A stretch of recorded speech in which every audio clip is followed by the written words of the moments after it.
He rode in before the sun finished climbing the sky, hooves beating a slow rhythm against the hard-packed earth, dust lifting behind him like a ghost that refused to be left behind. The wagon creaked under the weight of grain sacks tied down with rope worn smooth by years of use, and the man guiding the reins sat straight but tired, hat pulled low, eyes narrowed against a land that gave nothing freely. Folks said his name was Caleb Rowe, though most only knew him as the grain man, the one who rode when fields failed and cupboards went bare. He had started before dawn, leaving a ranch miles away where the soil still remembered rain, riding toward a town that had forgotten what plenty felt like. And as he crossed the last ridge, he saw the place laid out below him, roofs sagging, fences leaning, smoke thin and uncertain from a handful of chimneys, and something in his chest tightened, not fear, not pity, but the weight of knowing that what he carried mattered more than money ever could. Dry Creek was quieter than a churchyard when he rolled in, wheels groaning like they were tired of carrying hope from one broken place to another. The main street held a general store with faded paint, a saloon with windows dulled by dust, and a handful of homes that looked like they were holding themselves upright through stubbornness alone. No one came running at first, no cheers, no greetings, just doors cracked open and eyes watching from shadows. Folks here had learned not to trust good news, learned that expecting help hurt worse than hunger. Caleb reined the horses to a stop near the well, climbed down, boots crunching, and for a moment he just stood there, breathing it in, the quiet, the waiting, the unspoken question hanging heavier than the grain in his wagon. That was when he saw her, standing near the edge of the street, not hiding like the others, not rushing either, just watching him with a steady look that made him straighten without knowing why. She wore black, not the kind meant for show, but the kind worn long enough to fade into something softer. Her hair was pinned back, neat and practical, a basket hooked over one arm, and though her face held lines carved by grief, her eyes carried something else, something warm and stubborn, like a lantern lit behind a storm cloud. Someone near him muttered, "That's the widow Hart. Lost her husband last winter. Runs the boarding house now." Caleb nodded once, feeling the truth of it settle.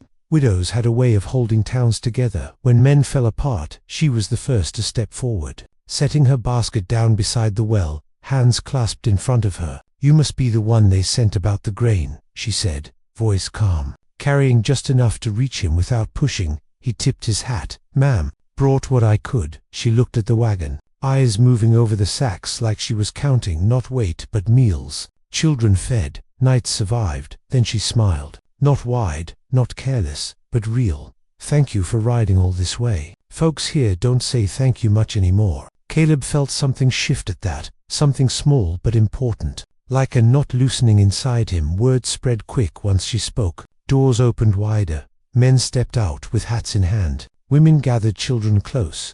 The town slowly remembered how to breathe. Caleb started unloading with the help of a few locals, hands reaching, shoulders straining, and as they worked, the widow moved among them, passing bread from her basket, slices thick and still warm. "Here, eat," she said. "Grain fills the belly later. Hope needs feeding now." Caleb watched her, sweat streaking his neck, wondering where a woman like that found such words, such certainty, when the world had taken so much from her. He asked someone quietly how she managed. The man shrugged. "She just does, keeps us going, won't let us give up, even when it would be easier by midday." The wagon stood lighter. The well area buzzed with low talk and careful laughter. Children chased each other between barrels, and for the first time in a long while, Dry Creek looked like a town instead of a collection of survivors. Caleb wiped his hands on his trousers and took a pull from his canteen. The widow approached again. "You should eat proper," she said. "Boarding house is open.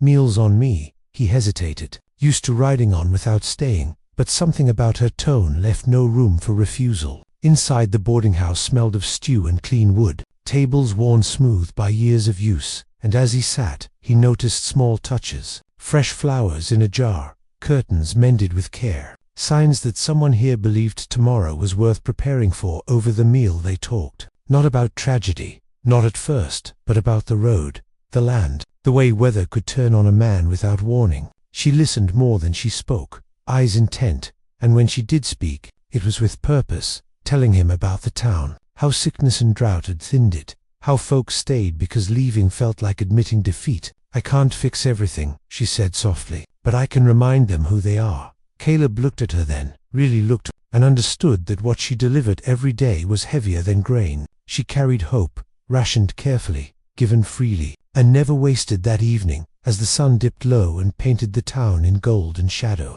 Caleb stood outside the boarding house, horses resting, wagon nearly empty. He had planned to leave at dawn, always did, but now the road felt less certain. The widow stepped out beside him. "Town's grateful," she said. He nodded. "So am I," though he wasn't sure why. Not yet. The wind stirred dust along the street, carrying laughter, the clink of dishes, the sound of life pushing back, and as he watched Dry Creek settle into night, Caleb Rowe realized this delivery had already given him something he didn't know he was missing, and somewhere deep inside, a question took root, quiet but persistent, about how long a man could ride away from a place that needed him, and from a woman who reminded a whole town how to hope morning came slow over Dry Creek, the kind of dawn that didn't rush anyone, pale light stretching across roofs and fences like it was careful not to break what little peace the town had found. Caleb woke in the small boarding house room with the smell of coffee drifting up from below, and for a moment he forgot where he was,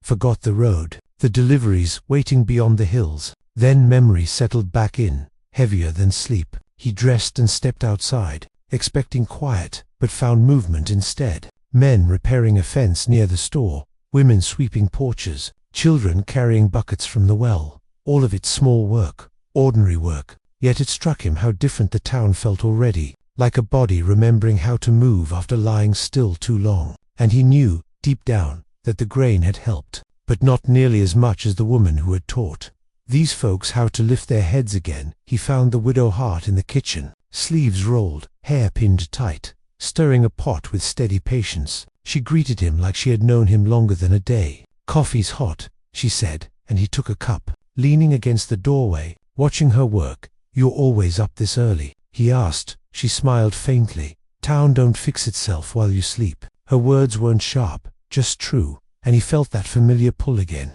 the sense that she saw things clearer than most. After breakfast, she asked if he'd stay another day, help distribute the last of the grain fair and proper. He should have said no, should have pointed to the road and his obligations, but instead he heard himself say, "I can do that." And the ease of the answer surprised him more than the request. They spent the day together, moving from house to house, sacks divided, careful and exact, the widow keeping a list in her head, knowing which families had children, which had sickness, which had nothing left to sell. Caleb carried the weight, but she carried the knowledge, and he watched how people responded to her, how shoulders straightened when she stepped onto a porch, how voices softened, how even the hardest men listened when she spoke. At one house, an old rancher tried to refuse his share, saying someone else needed it more. She laid a hand on his arm and said, "Taking help don't make you weak. It makes you part of something."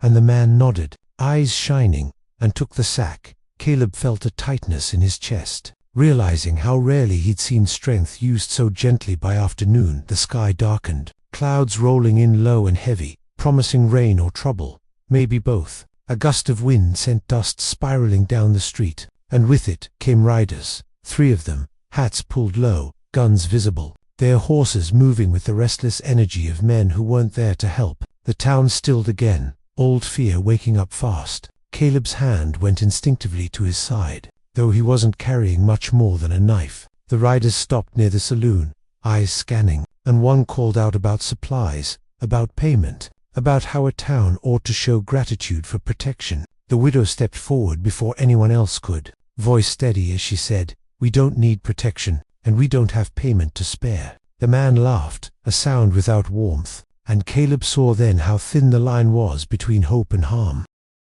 Tension hung thick as the clouds, the riders dismounting, boots hitting dirt with purpose. Caleb moved closer to the widow without thinking, placing himself just slightly ahead of her. Not a grand gesture, just enough, she noticed, met his eyes, and for a heartbeat they shared an understanding. Neither spoke aloud. This town was hers, but he would not let harm reach her if he could stop it. Words were exchanged, firm and careful, townsfolk gathering behind them like a quiet wall, and after a long moment the riders backed down, not out of kindness, but calculation. 3 men against a town that had found its spine again wasn't an easy take. They rode off with promises that sounded like threats, dust swallowing them whole, and only then did the town breathe again. Rain came just before dusk, hard and sudden, drumming on roofs and earth alike, turning dust to mud. Children laughed and ran, faces turned skyward, mouths open, like the rain itself was a gift meant just for them. Caleb stood under the boarding house awning with the widow, watching it fall. She closed her eyes for a moment, letting the sound wash over her.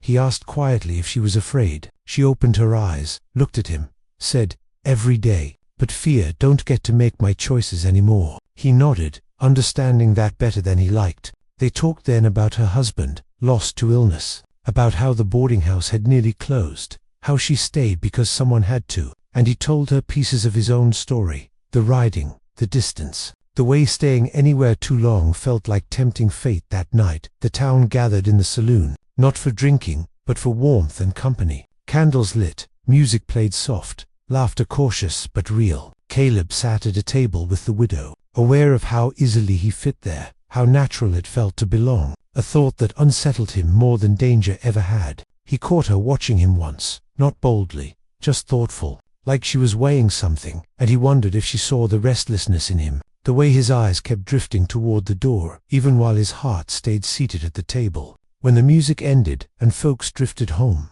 she walked him to the door of the boarding house, thanked him again, not just for the grain, but for standing his ground earlier. He tipped his hat, said it felt right, and meant more than he knew. Lying awake later, listening to rain soften into a steady hush, Caleb stared at the ceiling and thought about the road waiting beyond Dry Creek, about towns like this one scattered across the land, all needing something, all hoping someone would ride in. But for the first time, he wondered what happened when a man stopped riding, when he chose one place, one purpose, one person. The question followed him into uneasy sleep, not as a demand, but an invitation. And outside, rain soaked the thirsty ground, sinking deep, like hope did when given time and care, setting roots that were hard to pull up once they took hold. The riders came back at dusk 3 days later, just as the heat bled out of the land and shadows stretched long and uneasy across Dry Creek. This time they did not laugh, did not linger at the well. They rode straight down the main street with purpose,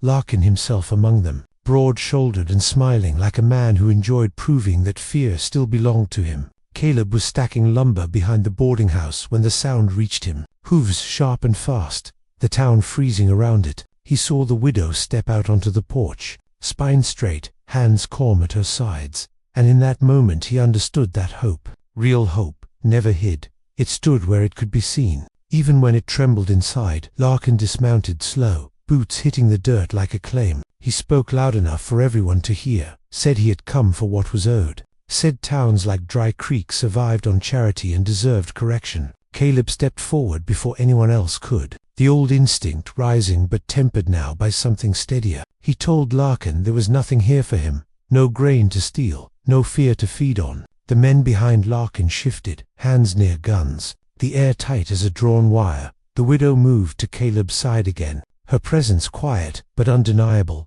and behind them, one by one, townsfolk gathered, farmers, shopkeepers, mothers, boys barely grown, no weapons raised, just bodies standing where they belonged. The standoff stretched, wind carrying dust between them, Larkin's smile thinning as he realized what had changed. This town no longer bowed its head. Caleb spoke again, not loud, not angry, but certain, told Larkin that taking from Dry Creek meant facing everyone who stood there, that the road west would be harder than it looked. Larkin weighed it, calculating loss against pride, then spat into the dirt and laughed once more. But this time there was no humor in it. He signaled his men, and they turned away, riding off slower than before, watched until the last hoofbeat faded. Only then did the town breathe, a sound like a single shared sigh. Night fell gentle after that, lanterns lit, people talking low but smiling. The widow pressed her hand briefly to Caleb's arm, said thank you, just that, but it carried everything. Relief, trust, something like belonging. Later, as stars filled the sky, Caleb sat alone on the porch steps, the road stretching dark and familiar beyond the town. He thought of all the places he had ridden through and never truly seen, all the mornings he had left before anyone could ask him to stay, and he knew that if he rode now, the road would feel emptier than it ever had before. The decision came quietly with the dawn. No speeches, no promises shouted into the sky. Just Caleb, harnessing his horses and then stopping, hands resting on the worn leather, the widow watching from the doorway. He turned to her and said he had other deliveries waiting, other towns needing grain, but this one needed more than that. She did not answer right away, just nodded, eyes bright, as if she understood the shape of what he was offering, not forever spoken aloud, but something close enough to mean it. They told the town together that morning. Caleb would ride out in a week, finish what he'd started elsewhere, then come back, not as a visitor, not just a delivery man, but as someone invested in Dry Creek's future. The news spread with smiles and cautious hope.